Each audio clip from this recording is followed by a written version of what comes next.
नमस्कार। Current affairs की प्रमुख खबरों को जल्दी से देख लेते हैं। देखिए, गणतंत्र दिवस, भारत का गणतंत्र दिवस 26 जनवरी को मनाया गया, जो कि 76वां गणतंत्र दिवस था।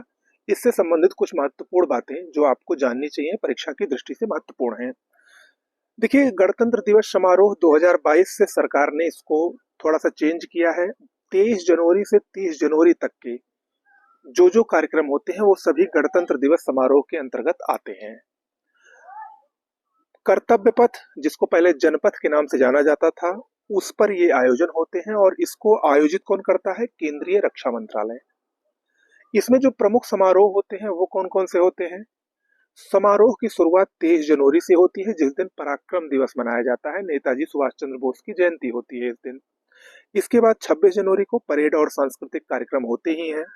29 जनवरी को बीटिंग रिट्रीट समारोह होता है, जो कि नई दिल्ली के विजय चौक पर होता है और ये एक प्रकार से कार्यक्रम के समापन का संकेत करता है। इसकी अध्यक्षता राष्ट्रपति द्वारा की जाती है। और 30 जनवरी को महात्मा गांधी की पुण्यतिथि पर, जिसको शहीद दिवस के रूप में मनाया जाता है, उस दिन 26 जनवरी का जो ये प्रोग्राम 23 तारीख से चल रहा होता है गणतंत्र दिवस का, वो पूर्ण रूप से समाप्त हो जाता है। तो इस प्रकार से गणतंत्र दिवस को मनाए जाने की परंपरा 2022 से शुरू हुई है। ओके। आपको पता है गणतंत्र दिवस पर झांकियां निकलती हैं, तो 2025 की झांकी का विषय क्या था? स्वर्णिम भारत, विरासत और विकास। 15 राज्यों और केंद्र शासित प्रदेश और 10 केंद्रीय मंत्रालयों द्वारा झांकी का प्रदर्शन किया गया। मुख्य अतिथि मैंने पहले ही बताया है, इंडोनेशिया के राष्ट्रपति प्रबोवो सुबियांटो थे। गणतंत्र दिवस परेड जो हुई उसके कमांडर कौन थे? Lieutenant general Bhavnish Kumar. और ऐश्वर्या जॉय एम ने 148 सदस्यीय महिला सीआरपीएफ टुकड़ी का नेतृत्व किया था। ये भी याद रखिएगा। ओके। तो ये गणतंत्र दिवस से संबंधित कुछ महत्वपूर्ण बातें थी।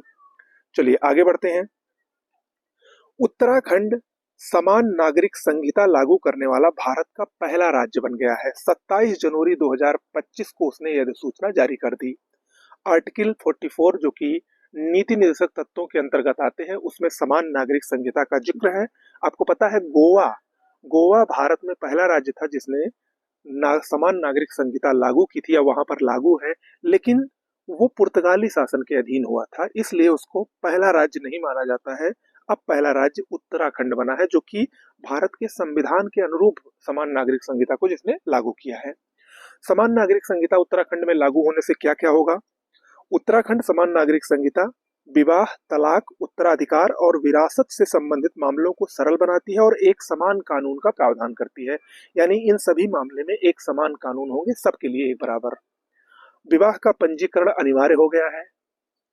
तीन तलाक, बहुविवाह और हलाला पर इस संहिता के माध्यम से प्रतिबंध लगा दिया गया है। ओके। ये कुछ महत्वपूर्ण चेंज हैं जो समान नागरिक संहिता लगने से उत्तराखंड में आएंगे। आगे बढ़ते हैं। ऑस्ट्रेलियन ओपन 2025 टेनिस के 4 ग्रैंड स्लैम होते हैं। उन 4 ग्रैंड स्लैम में पहला ग्रैंड स्लैम है साल का ये ऑस्ट्रेलियन ओपन। इसके बाद फ्रेंच ओपन होगा, फ्रेंच ओपन के बाद विंबलडन होगा और विंबलडन के बाद सबसे लास्ट में यूएस ओपन होता है।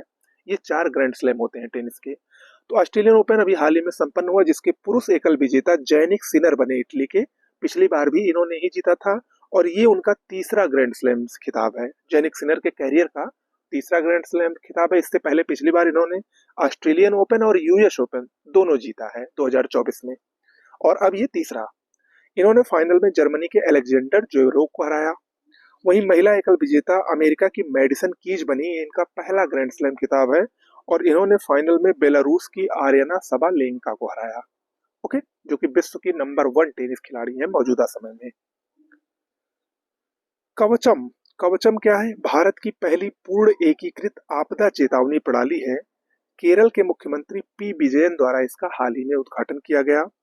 राष्ट्रीय चक्रवात जोखिम समन परियोजना के तहत इसको विकसित किया गया है।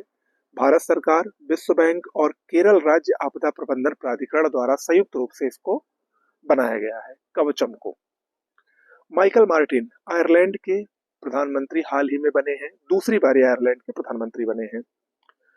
अगली खबर है जूट से संबंधित। जूट, जिसको गोल्डन फाइबर कहा जाता है, 2025-26 के लिए 5,650 रुपए प्रति क्विंटल इसका न्यूनतम समर्थन मूल्य यानी एमएसपी तय किया गया। हाल ही में आर्थिक मामलों की मंत्रिमंडलीय समिति द्वारा इसका फैसला किया गया।